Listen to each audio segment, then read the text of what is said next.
ಮೊದಲ ವಾರ big boss ಮನೆಯಿಂದ ಹೊರಹೋದ ಸ್ಪರ್ಧಿ ಯಾರು ಗೊತ್ತಾ? ಹಾಗೂ ಕಿಚ್ಚನ ಮೆಚ್ಚುಗೆಯ ಚಪ್ಪಾಳೆ ಪಡೆದವರು ಯಾರು? ಈ ಬಗ್ಗೆ ಸಂಪೂರ್ಣವಾಗಿ ಈ ವಿಡಿಯೋದಲ್ಲಿ ತಿಳಿಯೋಣ. ಮೊದಲು ಈ ವಾರ ನೋ ಎಲಿಮಿನೇಷನ್ ಅಂತ ಹೇಳಲಾಗುತ್ತಿತ್ತು.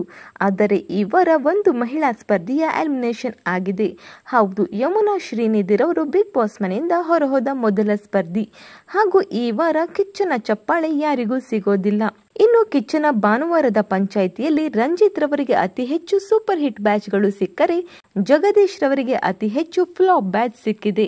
ಇನ್ನು ನರಕದಲ್ಲಿದ್ದ ರಂಜಿತ್ ರವರು ಸ್ವರ್ಗಕ್ಕೆ ಸೇರಿದಲೆ, ಸ್ವರ್ಗದಲ್ಲಿರುವ ಜಗದೀಶ್ ರವರು ನರಕಕ್ಕೆ ಸೇರಿದ್ದಾರೆ.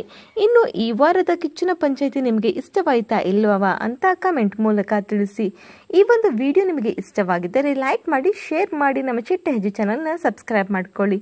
ಇನ್ನು ಹೆಚ್ಚಿನ ಬಿಗ್ ಬಾಸ್ ಅಪ್ಡೇಟ್ಸ್ಗಾಗಿ ಪಕ್ಕದಲ್ಲಿ ಕಾಣಿಸೋ ಬೆಲ್ ಐಕಾನ್ ಕೂಡ ಕ್ಲಿಕ್ ಮಾಡ್ಕೊಳ್ಳಿ. Thank you.